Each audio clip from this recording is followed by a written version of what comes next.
Guys, yesterday, one of my favorite pieces of content came out that is an annual occurrence. It is Bruce Feldman's Freak List for the upcoming college football season. I never even heard of this, by the way. It does it every year. It's an incredible read. What? Never It's a freak list. I thought she said Bruce Feldman went to Freaknik. I said, what? No. They still got that? Have you heard of Bruce Feldman's Freak List? No. I thought Bulls would ask if you heard of Freaknik. I was about to say. Freaknik. Oh, listen, put it in the chat if you know where that is. Yeah. Freaknik? Bruce Feldman every year. Google Uncle Luke after the Uncle show. Luke, Go ahead. Freaknik. Go ahead. Don't use a work computer for that. Yeah. Bruce Feldman every year covers college football. He calls around and gets the craziest athletes, the freaks of the freaks, the freaks of natures, the craziest athletes in the sport, and then writes up a little description on kind of what they do, what qualifies them to be on this freak list. A lot of times it's the best players in college football. A lot of times it's players you've never heard of from small schools that have these ridiculous physical attributes. And this year he expanded it. There's over 101 players actually made the freakiest of the freak athletes in college football. I mean, by the time you get to the 90s, can they be that freaky if there's 90 guys better than them? There's 137 college football teams, and each one has 100 people on a roster. So fair. Still top percent. And this year, his top 5 athletic freaks in college football: Peter Woods of Clemson came in at 5. Amari Washington in Oregon came in at number 4. Nick Harbor, South Carolina, 3. Caden Proctor, the offensive tackle from Bama, came in at number 2. And Jeremiah Smith, the Ohio State receiver, came in at number 1. Before you get to that, an offensive lineman being number 2, that seems pretty impressive. I'll read you his stats in a sec. And by the way, Peter Woods, defensive tackle. Amari Washington, defensive tackle. Nick Harbor, receiver. Caden Proctor, offensive tackle. Jeremiah Smith, I never receiver. heard any of these guys besides Jeremiah Smith. Jeremiah Smith, in the write-up, these were some of the qualifications that made him the number 1 athletic freak in college football. He benched 225, that's the combine bench, 20 times. He has an 11-foot broad jump, a 38-inch vert. He got up to 23.5 mile per hour on the GPS tracker top speed. And he squats 550 pounds at 6'3 and a quarter. Are all these numbers crazy? I don't have a good sense of how crazy they are. Yes. So let's go ahead and give you this. The 225 at 20 as a receiver is crazy. Yeah. If you can do anything 225 over 10 to 12 times as a receiver, that's dope. So 20 is insane. Yeah, 11-foot broad jump is very, very, very far. Yeah. A 38-inch vertical is elite. Anywhere from 38 to 42, I say it's elite. Okay. 23 miles an hour is moving. Squat, the 750 squat, or excuse me, 550 squat. So those really are all. Would you say the 38-inch vertical is the least impressive of the 5? No, that's almost 40. Okay. So, and plus he's 6'4", so you got to think about it. Yeah. If you like 6'4" and you jump 40 inches, that means and you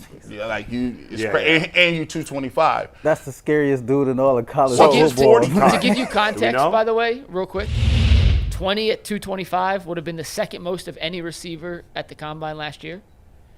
38-inch vert. Well, that's like, so there's somebody, I think you were going to say second most all time by a receiver. No. I'm saying last year. Okay. I don't have all time. I'm just looking last year. Who was number 1?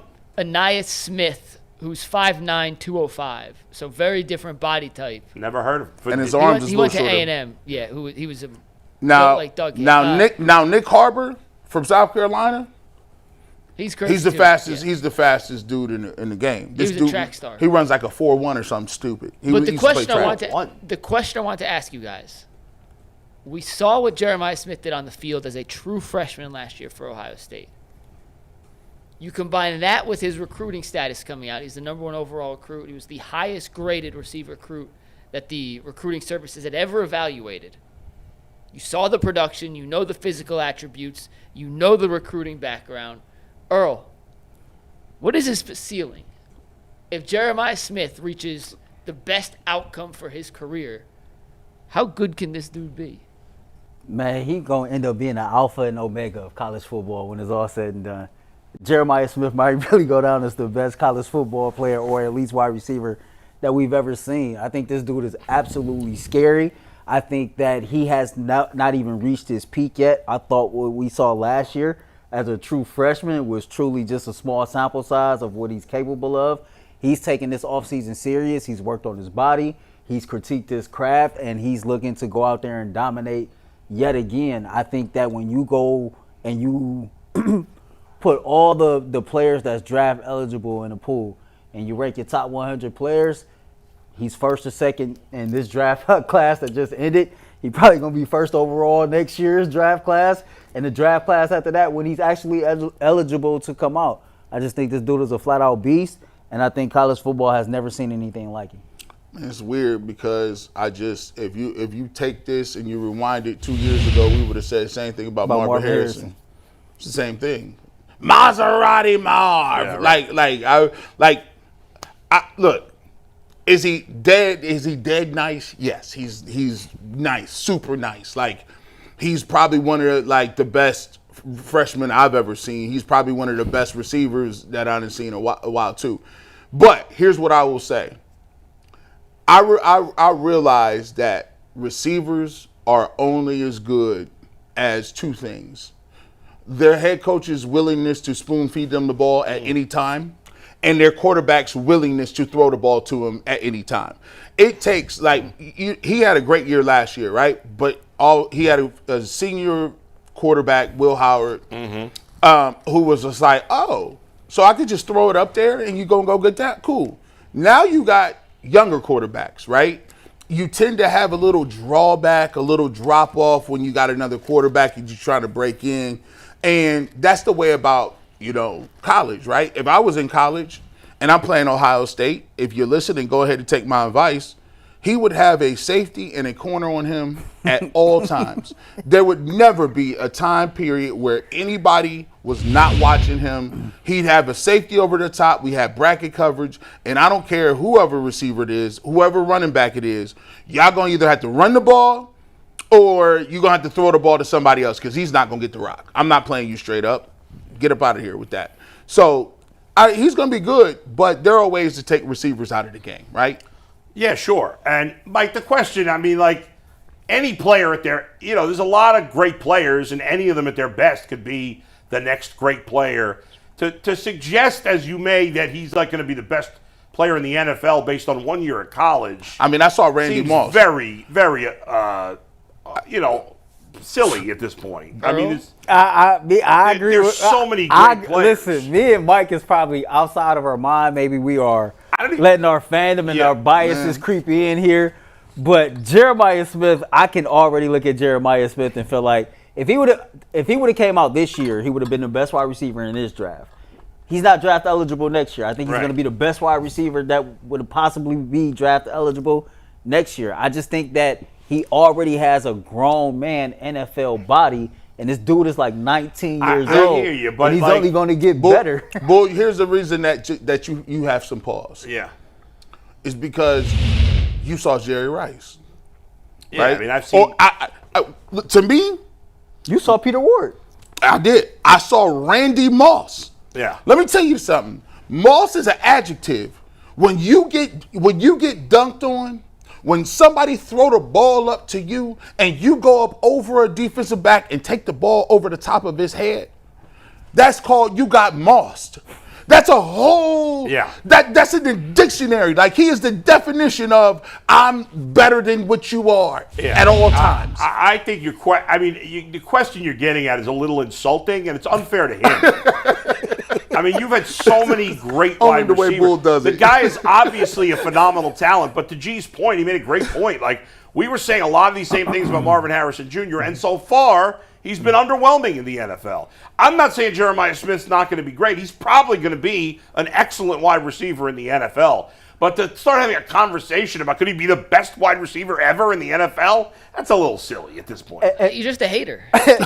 And by the way, Mr. Yodi, as good as your quarterback, he's already kind of been walking around campus, feeling pretty confident about one Julian saying. So I don't think Jeremiah Smith is worried about no step back. And then not only that, don't they got a true freshman in Tavian St. Clair? Dude is 6'4" dual threat type cat.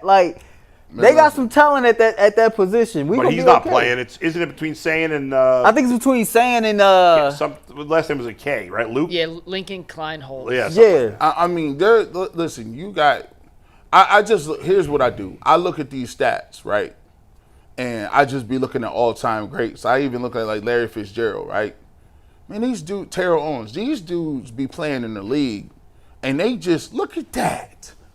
Look at that. That's 17,000. He has more yards receiving than I think every Browns receiver since 1966. Like, Combined. 121. I don't think I've seen 121 touchdowns for the Browns combined. 121? I can't have seen. I've been through the 1 and 31. Like, no, this is why I'm saying it's difficult, bro. These dudes, these Terrell Owens, these dudes was getting 1,600 a year. Like, it's just what they gonna do. Like, even the new dudes, DK Metcalf is cool. He's cool. Yeah. He not T.O. Like, we got new dudes. Like, You know who we leave out the conversation a lot?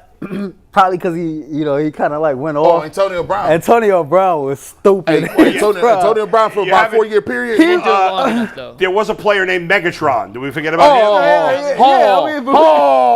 Can I read you guys? And we're not even talking about Jefferson and Chase and Chris Carter and It's time to fair catch Devontae this. Adams. Fair catch this. And Stop A.J. it. Green and Fair- Tim Brown. All right, catch so this. the other guys on the list, Yeah. once again, Feldman's athletic freak list. So Caden Proctor, the offensive tackle, was number 2.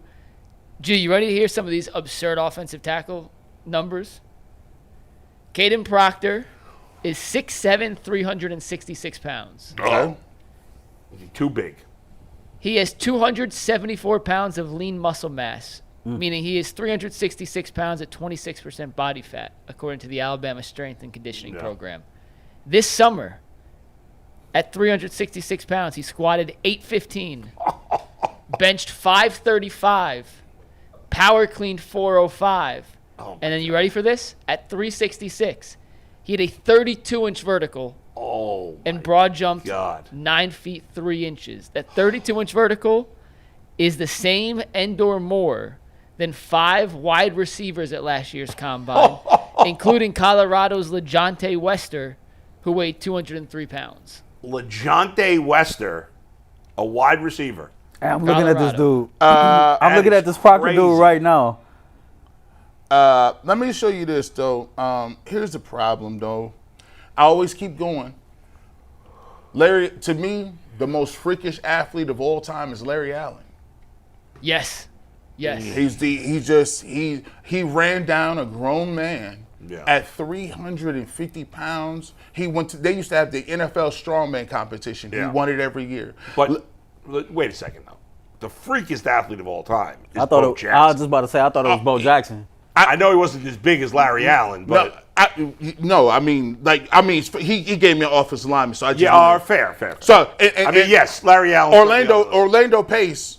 Yeah, Orlando Pace. freak. Big pace. Orlando Pace didn't give up sacks in high school. No sacks. College, no sacks. And Orlando Pace was the only offensive lineman to be in the Heisman Trophy watch. How do you be in the Heisman Trophy watch list as an offensive tackle? That's crazy. Ridiculous. By the way, you gotta say athletes. If you want to say athletes, I just watched a Coach Prime. What is your assessment as Deion Sanders as a baseball player? It's interesting that you bring it up because I was just discussing Bo Jackson versus Deion. I feel like we talked about this last week with me, you, and Dustin was on the Did we panel. talk about that? I was talking about, somebody asked me about it off the air, and I was saying Deion was a decent baseball player. Mm-hmm. Like, if he had only done baseball, he probably would have been good. He's better than Jelino DeShields? Yes. Okay. You mean Delino DeShields like that was on the Guardians? No, Jelino Oh, DeShields. the original Delino DeShields? Yeah. That's a good question. Because where'd you come up with Delino DeShields? Because it's the That was a random ass Because it's a comp. Delino DeShields was a good He player. was a good player. Like, yeah. or he probably would have been in that neck of the woods. Or Curtis Granderson. Oh, man. To me, I think Curtis Granderson is very underrated. I do, too. I've always liked Curtis Granderson. I was always sad he never played for the Cubs. But I would take Curtis Granderson. But, again, it's hard to say because Deion never just played baseball. Okay, go ahead. But remember, by the way, everybody talks about Deion and Bo Jackson. There was also Brian Jordan. Remember, he played baseball. Oh, yeah, for the Braves. Yeah. But I believe that if he had stayed healthy, Bo Jackson could have been a Hall of Famer in baseball or football. Either one. I think he could have been that good at either. And he's the freakiest freak of all time. Certainly Deion is on the list. But I think even Deion said Bo Jackson's the greatest athlete of all time. I mean, Bo Jackson. I've never seen anything like it because Bo had incredible speed, but he also was built like a Mack truck. I mean, that guy was. If you didn't get to see, if you're too young for Bo Jackson, I feel sorry for you. The way he climbed that wall sideways like he was a I billy had goat. never seen anything like that in my life. That was the craziest when thing. you're a man and your feet is like this, He was literally sideways. I'm sideways on the fence. on the warning track. How move this body? It was like he was a superhero.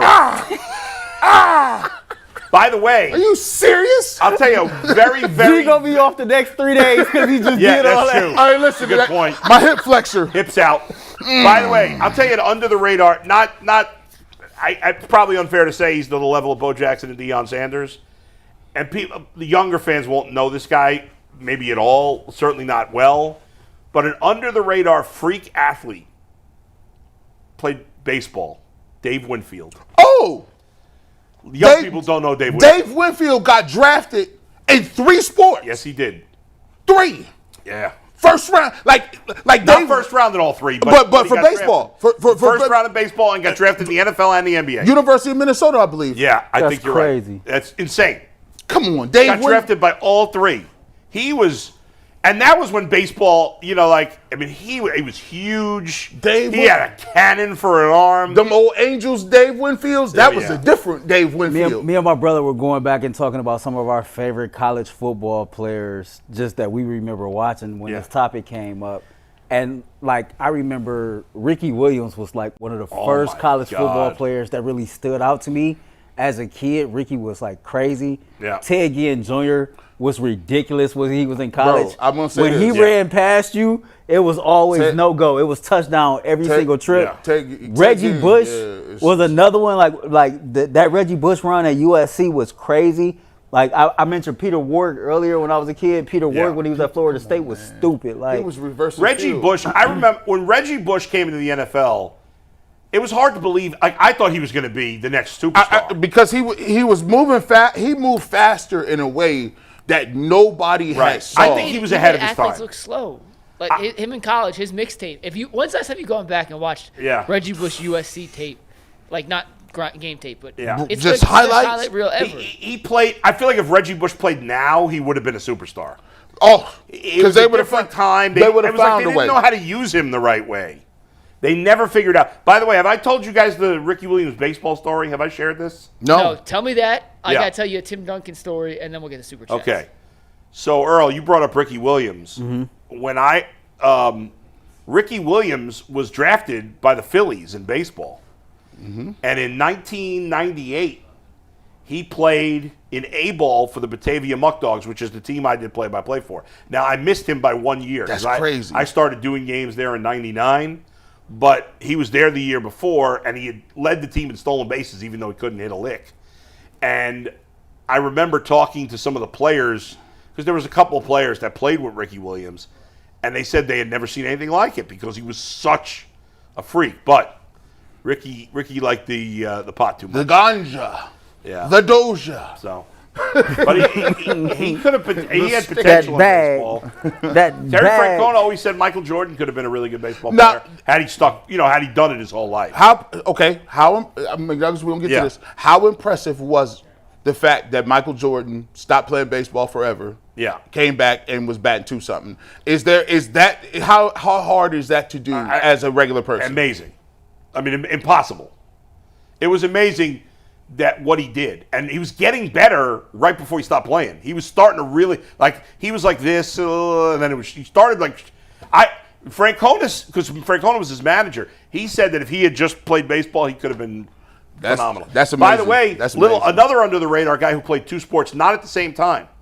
Did you know that before being a member of the Larry Bird led Celtics, Danny Ainge, now a GM, played Major League Baseball for the Toronto Blue Jays? Did That you is know correct. I did actually.